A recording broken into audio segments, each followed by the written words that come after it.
well, between that and kind of tying that in with driving a semi, because, and both of those my dad pushed me to do. And I hated it at the time, but as he's always said, you'll thank me one day. I guess this could be my way of saying thank you. But to help Hitler keep his promise to have every German capable of owning an affordable car, the DAF subsidized the construction of an automobile factory, which was partially paid for from workers' payroll deductions. However, none of the 340,000 workers who were paying for a car ever received one, since the factory had to be retooled for war production after Germany's invasion of Poland. Hitler is such a nice guy trying to get everybody affordable cars. It's a joke. Cut that out. It's a joke, guys. It's a joke. Hey, everybody, and welcome back to Drivin Livin. I am Dylan. I'm Jade. And we are already in Midland because we are celebrating CJ's 7th birthday, which was actually yesterday. Yeah. 7 years old. And now he's got his own Xbox. Mm-hmm. That's staying here. It was funny when I went to the store to get it. Because at first I went in there with the intention of getting him the newest one. Really? I did. Because he wanted the newest one. Well, of course he did. Then I was like, they're hard to find anyway right now because they're so new. Just like the PS5s.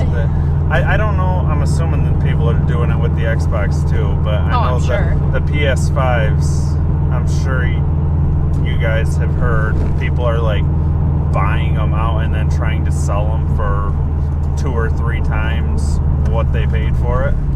Kind of ridiculous, but I guess. I'm sure they're doing that with the Hustle's got to hustle. I don't know.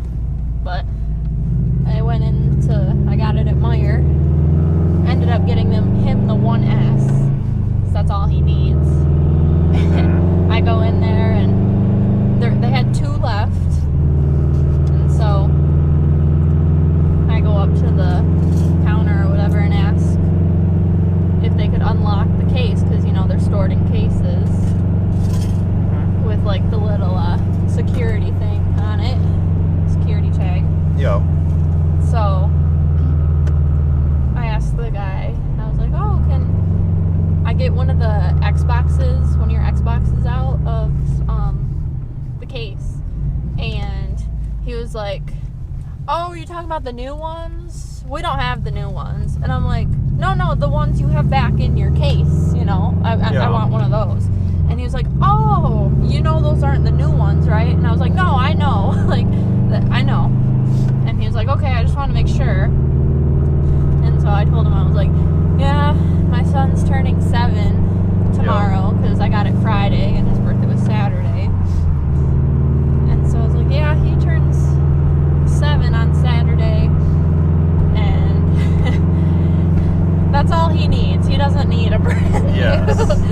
The best of the best. Especially when he's only going to play Fortnite. Pretty much. Maybe Minecraft.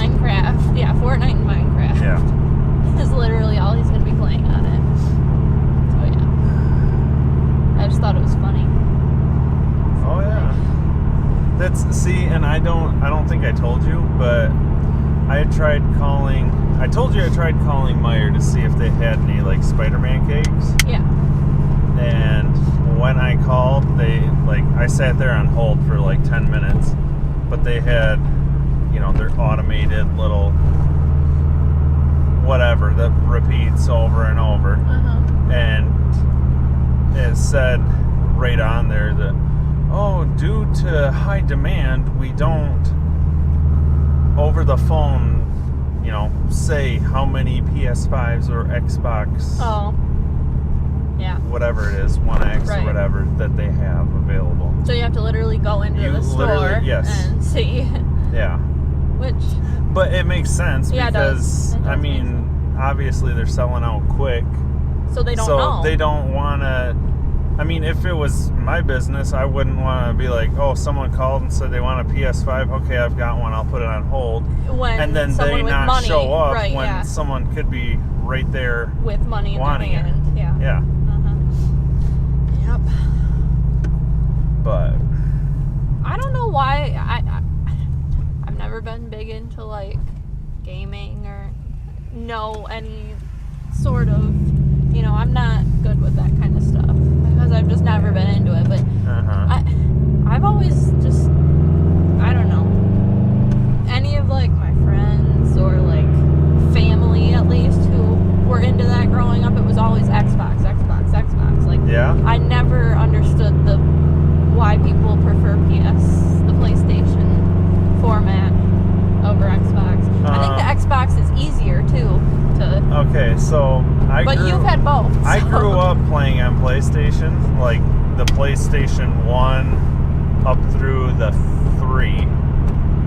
I guess I didn't even realize they had a PlayStation 4, honestly. And now they've got the PlayStation 5 out. But the only reason I was going with PlayStation, like obviously my parents bought me the original PlayStation. I didn't say, hey, I want this rather than the Xbox. I probably didn't even know there was two different things. But I don't know. I like to stick with things that I know.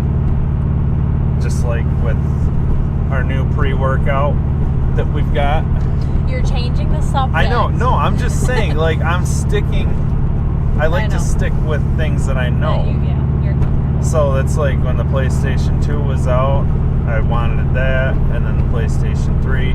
But both of those I got like a year or so after they came out. Like I was never that big into games where it was like, oh my gosh, this is coming out, I have to have it. And literally the only reason I wanted the Xbox when we got that was for Forza. Because they didn't have that. Maybe they still probably don't. I can see CJ playing that too. Forza. Yeah. Because they used to like doing that with your little steering wheel thing that you bought. But I remember the first time I ever played Forza was at my cousin Amanda's house, her and Josh. I went to their house one time, or their apartment they were renting at this point. And I think Josh kind of likes games. But he put Forza on, and just like seeing the graphics, and they're using like real cars instead of like when you're playing Grand Theft Auto and they've got all these weird names for the cars, but you can clearly tell looking at them they're basing it off of whatever. Yeah. But just the graphics and all that, I was like, oh my god. And I just had to have it. Yeah. I remember when we bought that one. Because we bought the Wii U with it. Did we? Yeah, we bought the Wii U and the Xbox at the same time. Remember we bought them at Target. Okay. I didn't remember buying them at the same time, but maybe. So we've had that Xbox One for like over 5 years. Yeah. Wow. Well, like right around 5 years right now. Because didn't we get them for Christmas? Yeah. I know we got it shortly after we started dating. Yeah. Like that first Christmas. So yeah, that was 2015. Because I remember using my hotspot on my phone to play the Xbox. Because we didn't have Wi-Fi. I remember that too. Oh my gosh. And it's cool because, I mean, the boys really like the Wii U now. Playing Mario Kart. Yeah. Has Jordan, well, the last couple times he's used it, we haven't had the TV on, but I don't know if Jordan's still afraid of it, but for quite a while there, if you have the TV on when you're playing the Wii U, because with the Wii U it's got its own tablet with the screen on it, so you don't necessarily have to have the TV on, which is kind of convenient. But when you would first turn the Wii U on and it would come up to its main screen, all the little me people would come running out there, and he would flip out. He'd get so scared. Screaming, running away. And I don't understand it. I don't think he's scared of that now, though, because... Yeah, well, he's still afraid of when you shut the Xbox off. At least with our Samsung TV, you shut the Xbox off, and it just brings up like a white or bluish that doesn't make sense screen, to me. And it's got like all these little bubbles and or whatever that pops up, and he says, Mom, the TV. Don't be mean. I know, I just don't understand it. I don't either. I don't know what it is about it that makes him upset, but yeah. For some reason, he really does not like it. Yeah, I don't know why. And it's not like it does anything. Like it just it doesn't make any sound. It doesn't make It just they're just bubbles around the.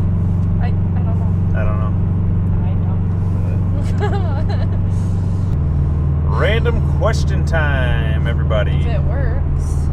If it works, like usual. Every single time we do this, we have issues getting it to go. I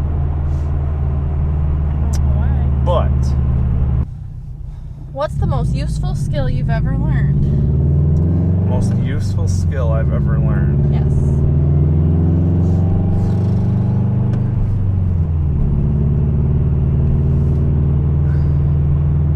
That's kind of a hard one. Okay, you tell me what's the most useful skill.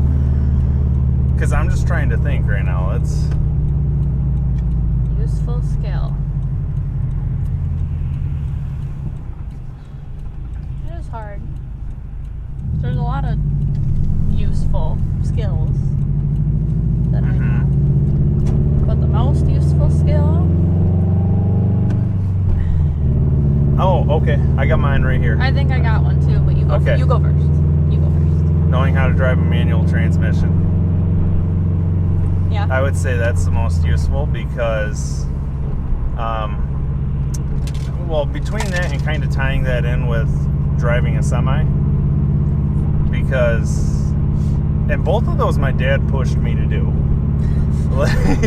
And I hated it at the time, but as he's always said, you'll thank me one day. I guess this could be my way of saying thank you. But my first vehicle I ever had, if I can't remember if I've talked about it or not before, was a 1993 Chevy S10, and it was a manual transmission. I had no clue how to drive it. My dad took me on some back roads, showing me how to do it.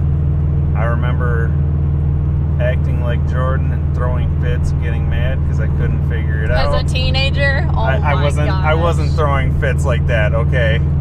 I was just saying I was getting frustrated with it.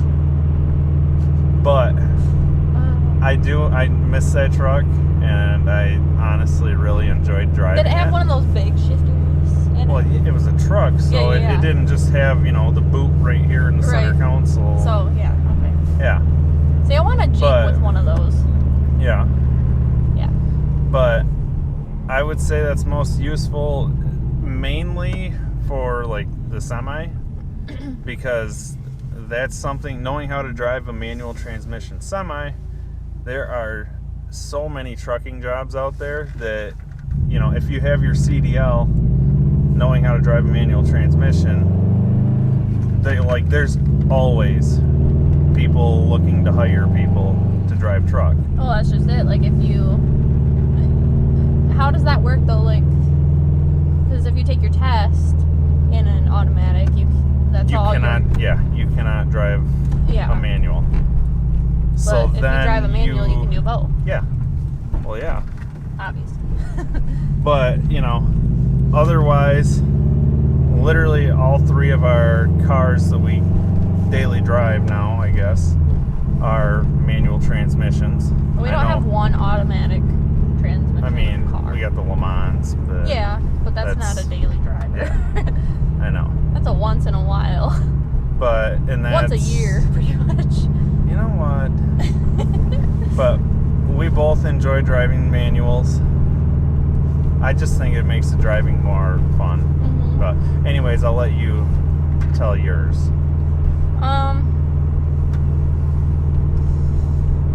I was gonna say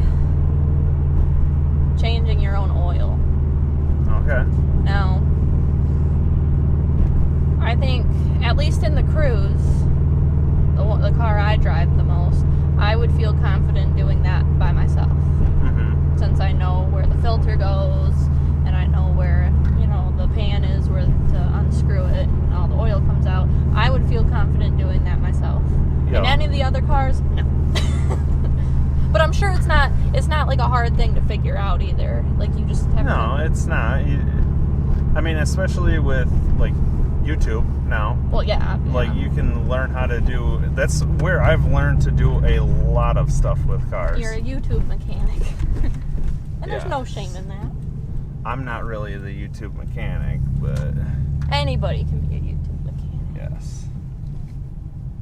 I'm trying to figure out where to park. It's decent. But a lot of people who make videos V8 like that... Mango.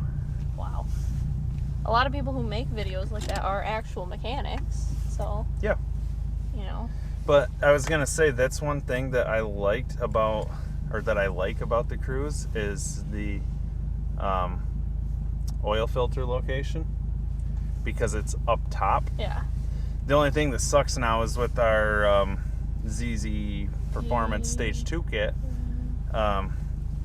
little bit of the piping runs like right there, and it's a little bit more difficult to get that out. But I really like that about the Cruise, and the Jettas were both like that up top. So it's not like with the Subi or the GTO where when you go to take that oil filter off, more than likely you're getting oil all over your hand.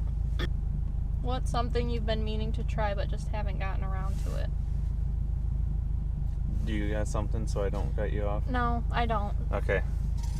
Only thing, like when I first just read that, only thing that came to mind was I've already talked about the dude on Instagram, Counting Zach Rose. Yeah, Counting Zach Rose. He has a whole bunch of like high protein snacks, I guess. Cookies, cupcakes, pancakes, and that. I've really been wanting to try some of his recipes, and I've been kind of too lazy / haven't looked at the recipes when I went to the store to get all the ingredients. So I've been really meaning to make some protein cookies because I have been craving cookies like crazy lately, and would like to have something that's a little bit better for me. I bet you that guy owns this Charger. Yeah. He's like I remember what I was going to say though. I know. Okay. I was gonna say, going back to the whole cruise thing, and how it's kind of hard where the oil filter is. I mean, it's easier, but it's with the downpipe there. I was just gonna talk about the downpipe and how frickin' hard that was getting it in, because that was hard. Because there was that boot there that you had to like literally try to.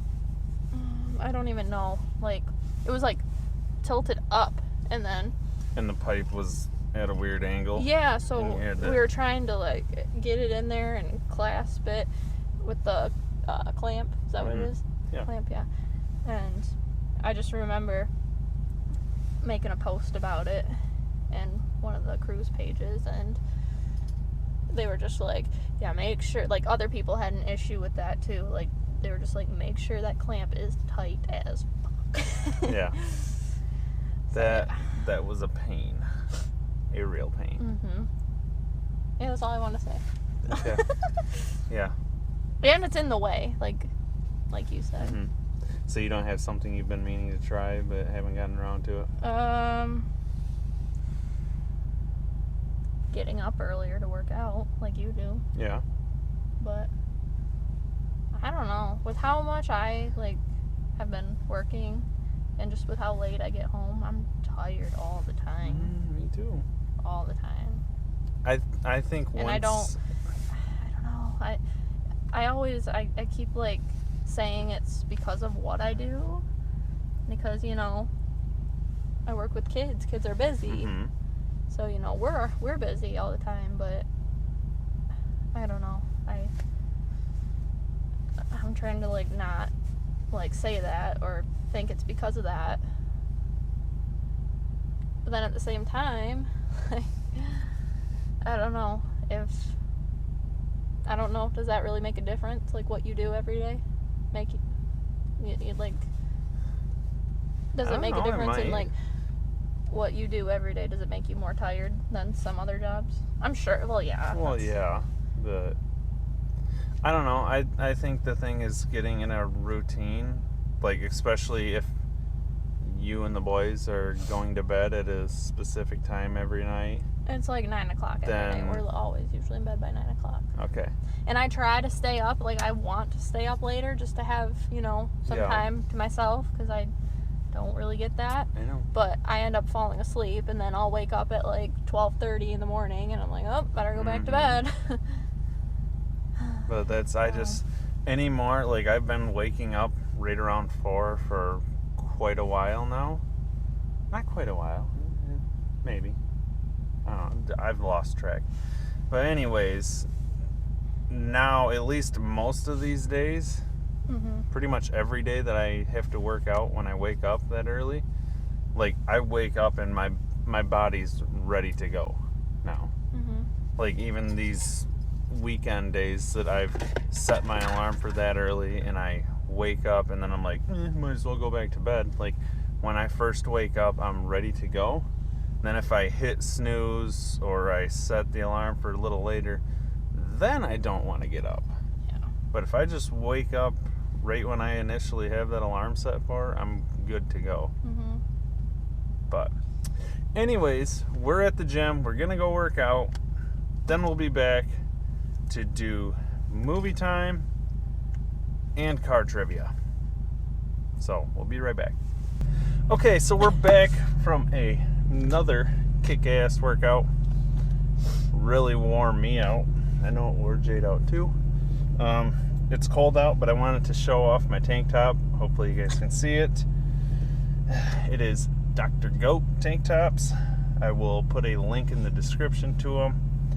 It's, if you didn't know, if you're listening to this on just the regular podcast, DRGOAT is my YouTube channel.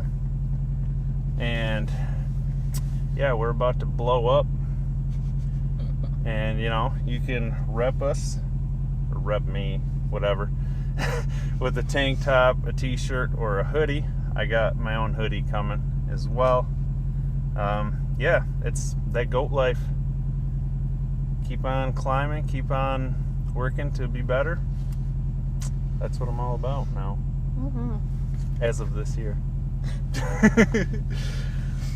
You can also check out our Patreon for our podcast, Drivin Livin, at patreon.com/drivinlivin. Take a look around. We would always love for you to support us as well. Much appreciated. But to get back into this, we are now moving on to movie time. So the movie... Yes, go ahead and look it up there so that we have a description for it. But the movie this week, I believe, was again another Netflix original. It was, yes. And it was called Lost Bullet.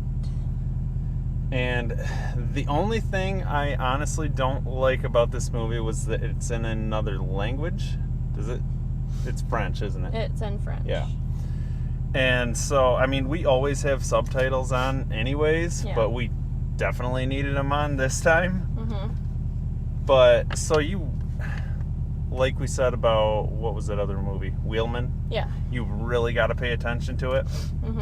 Unless you know French, then I guess you could just kind of listen to it and would understand it more. But mechanic Lino is passionate about ram cars, but when faced with dirty cops, he's given a deal he can't refuse.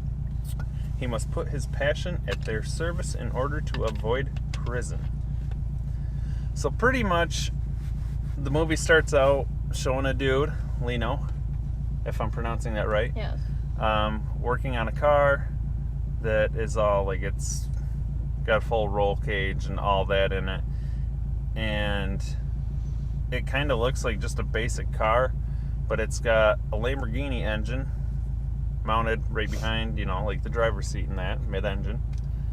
And He's using it to ram into a jewelry store to try to steal jewelry.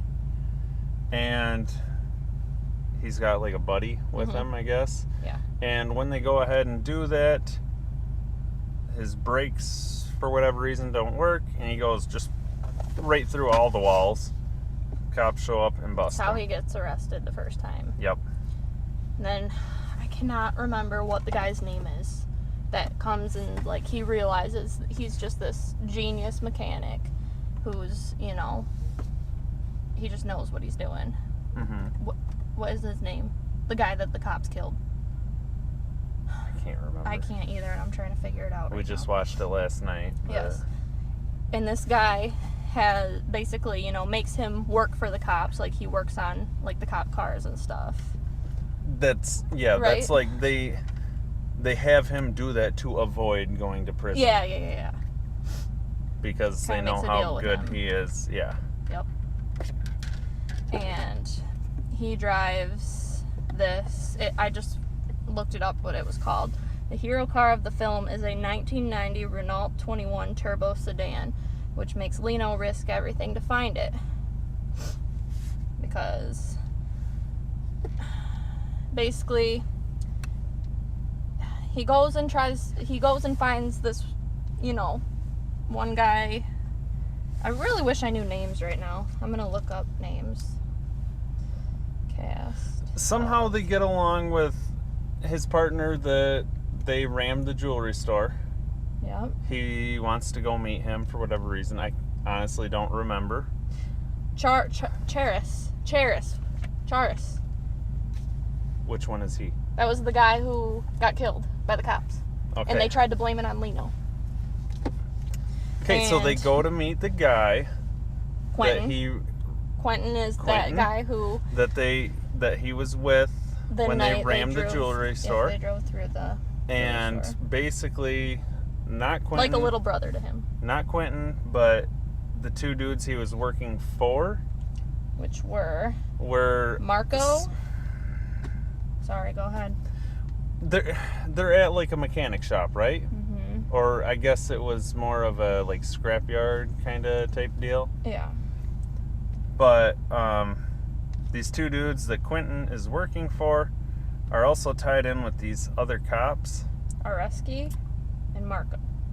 Okay. And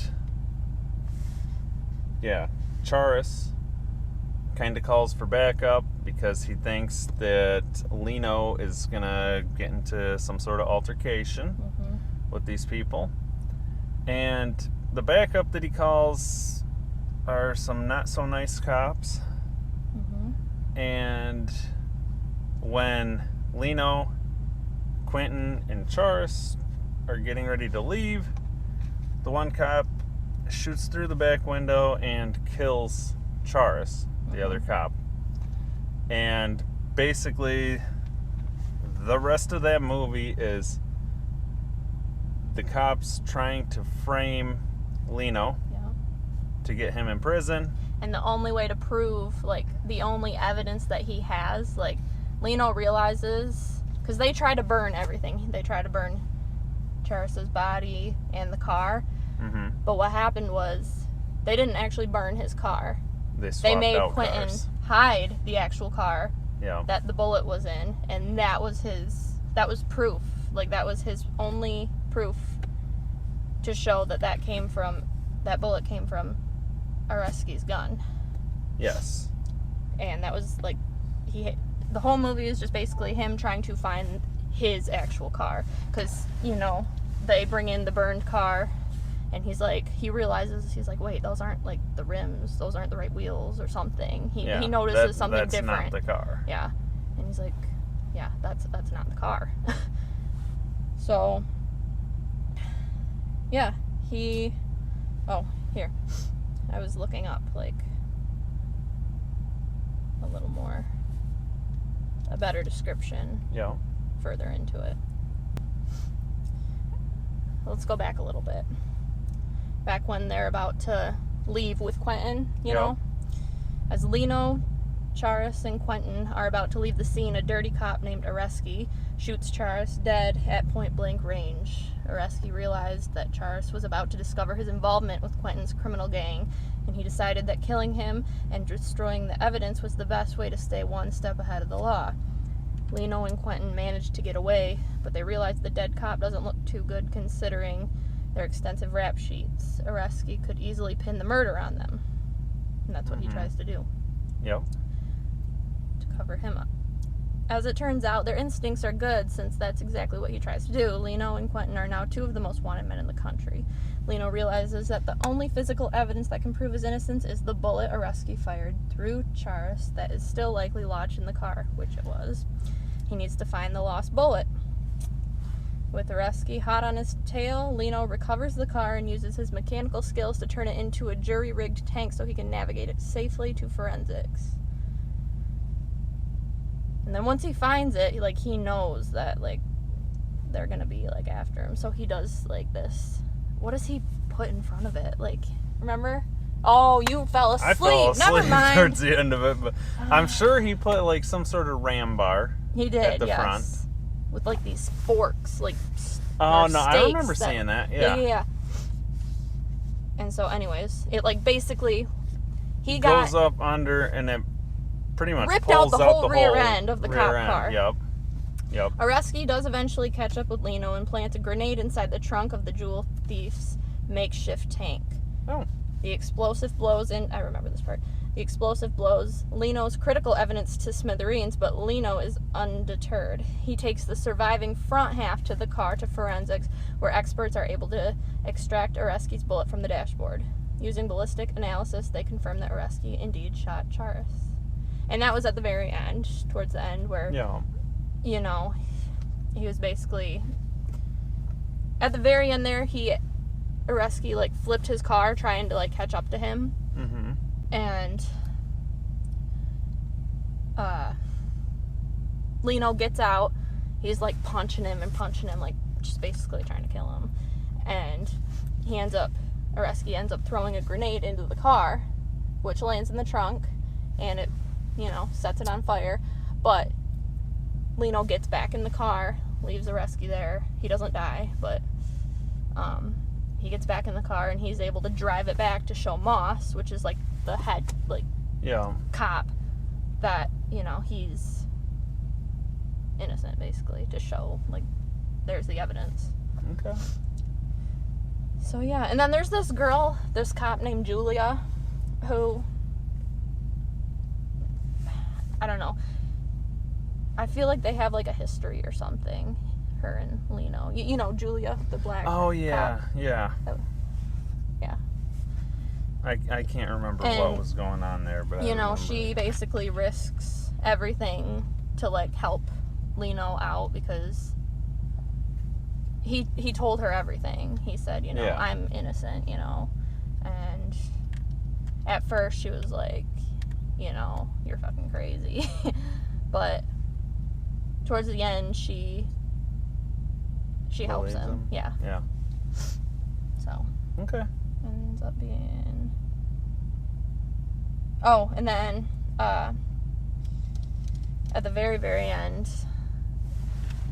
you'll see, Areski going back into his house, and his wife and, baby are outside in the backyard. They don't know he's home, but he's, covered in blood, just walking through the house.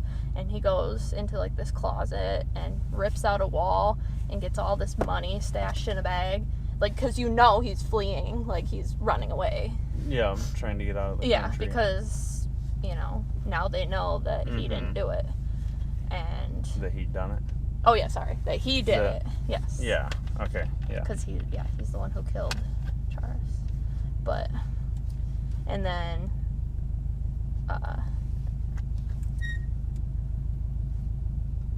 where was I going? Oh, yeah. Then at the end, Lino... is in the garage, just looking at the car, and Julia Moss signs these papers or something. I'm not sure what they are or anything, but I think it was just basically like ending the investigation, pretty much. Mm-hmm. Like closing the case. Like they figured out who it was, and he was free. So.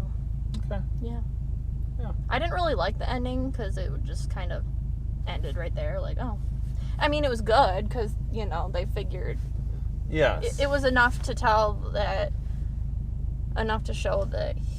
who was Lena innocent, was innocent. who Yeah, was guilty. Exactly. Yeah. But it just kind of ended. Okay. But I thought it was really good. And it was only rated 6.2 out of 10 stars.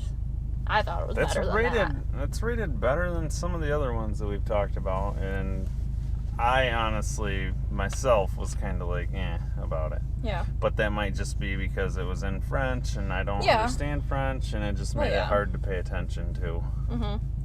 But, okay. Yeah, I thought it was a lot better than that. I thought it was like 8.5 out of 10. Okay. Yeah.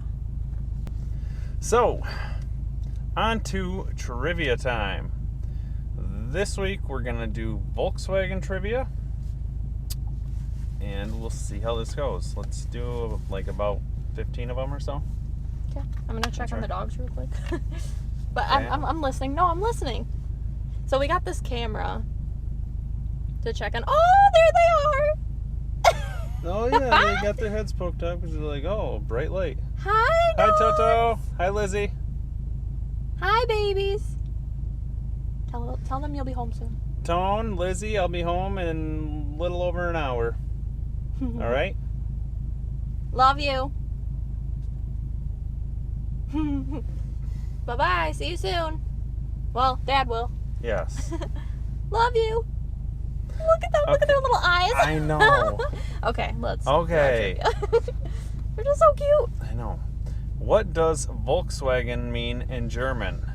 Little wagon, people's car, beetle shell, iconic bug. What was the first one? Little wagon, people's car, beetle shell, iconic bug. Iconic bug. No. People's car. Yes. Volkswagen translates to people's car in German. Who designed the Volkswagen Beetle? Ferruccio Lamborghini, Alfieri Maserati, Enzo Ferrari, Ferdinand Porsche.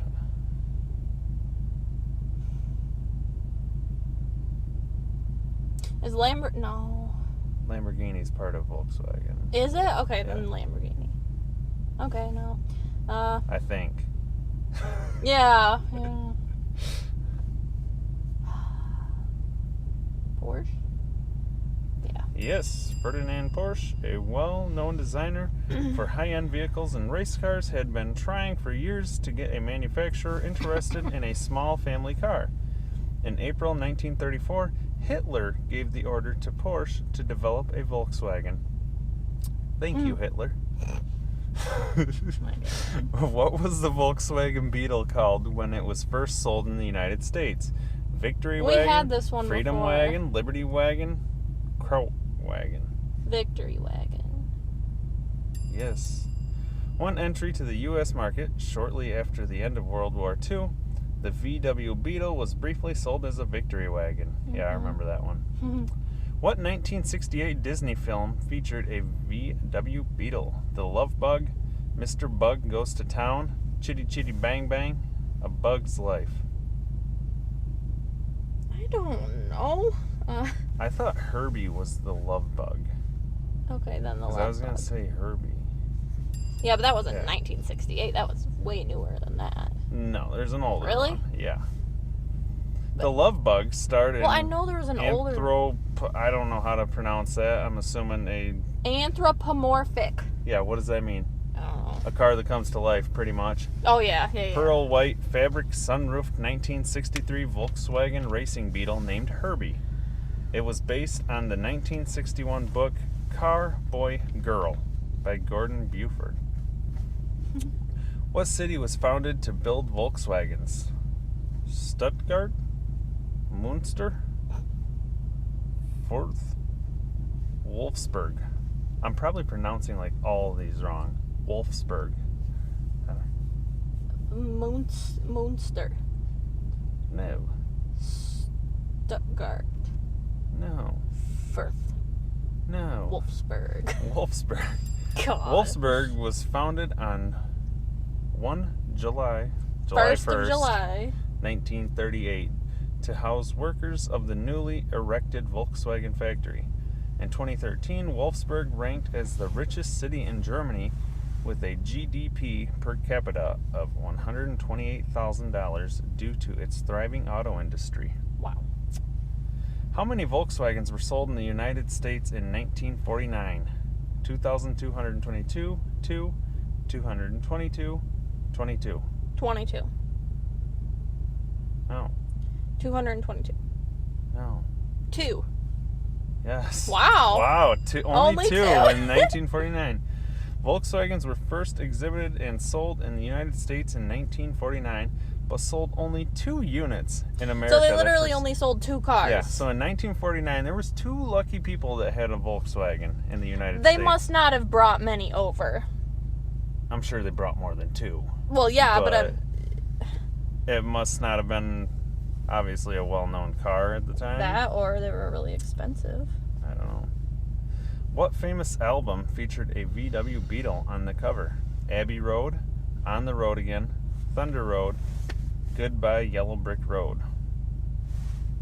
I don't listen to old music. Abbey Road's the Beatles, isn't Yeah. it? But I don't think they had a I don't think Beetle so on either.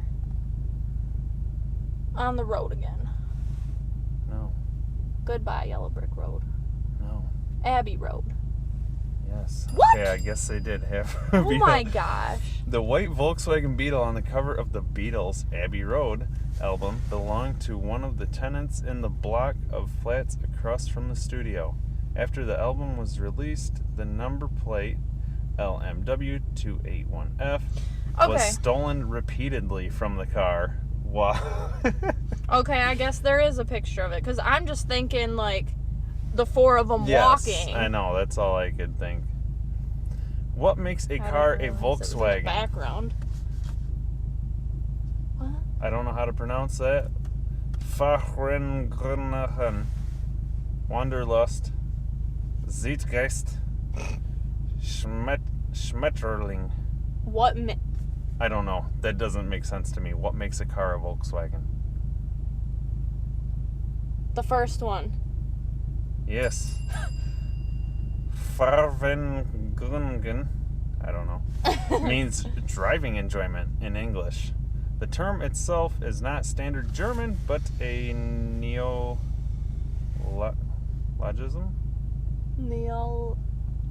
I don't know. Created especially for the 1990s advertising campaign, one of the taglines incorporating the word was, yep, it's what makes a car a Volkswagen. What sports car did Volkswagen introduce in 1955? I really don't know how to pronounce any of these. Fafnir. 471, Heinkel. Flugzugenwerk, Wartburg 311, Carmen Ghia. Yeah. I was going to say, that sounds familiar.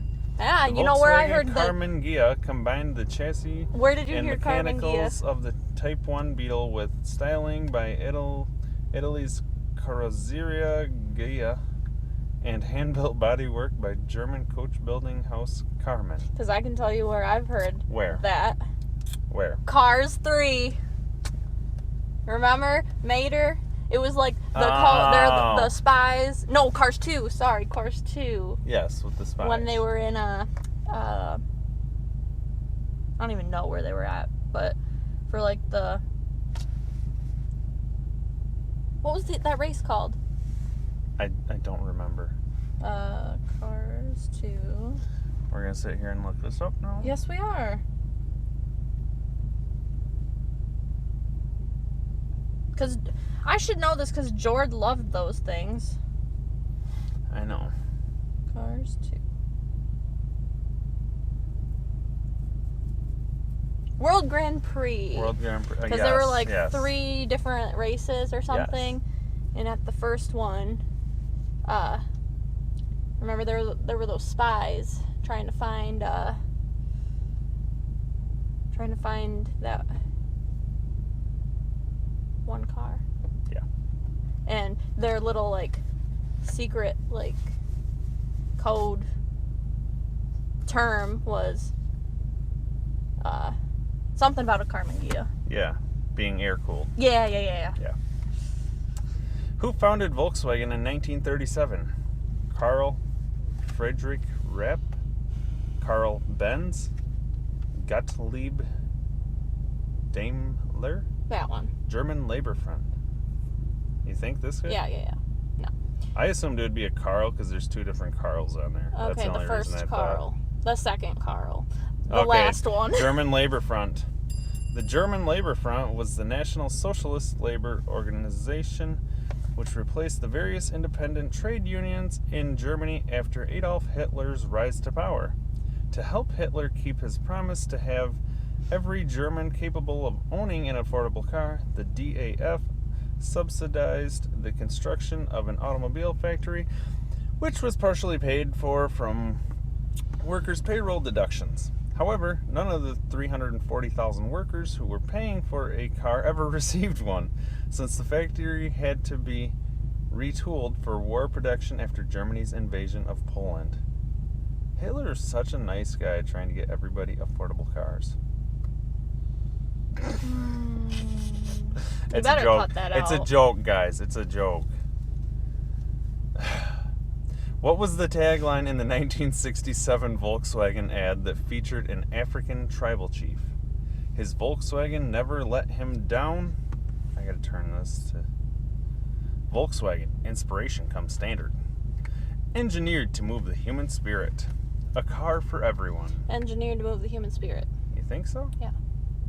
Oh, okay. I assumed it was a car for everyone. Okay, a car for everyone. Then. Just because.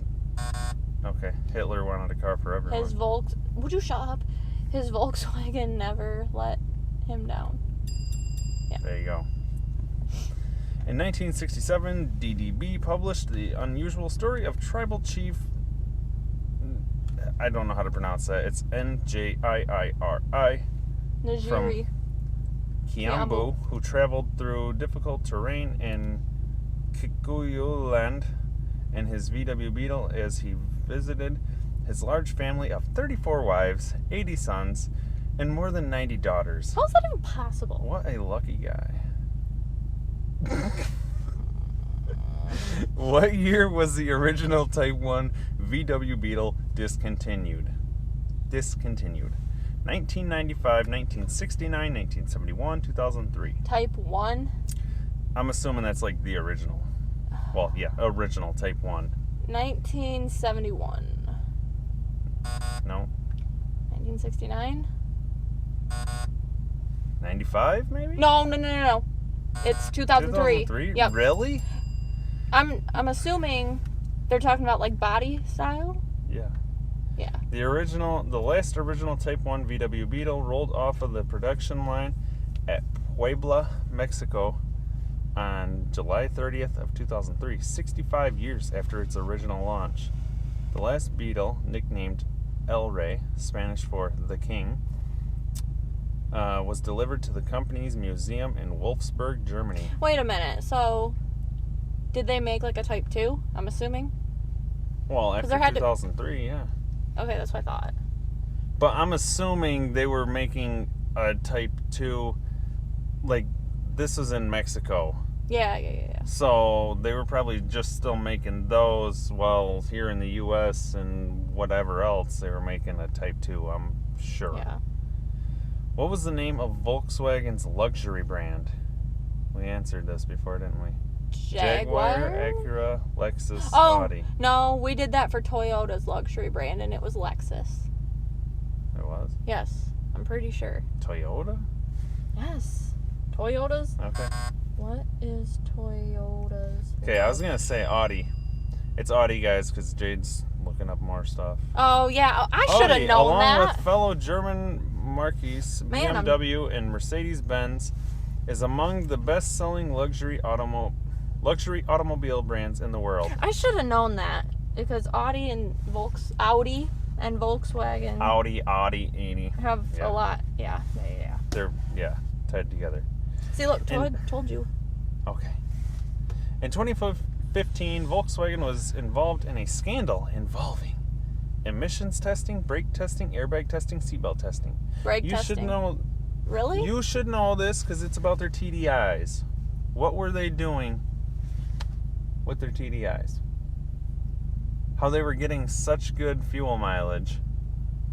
It's emissions. Really? Yes. I don't remember that. You don't? Oh my gosh. It was mainly with a lot of the newer ones.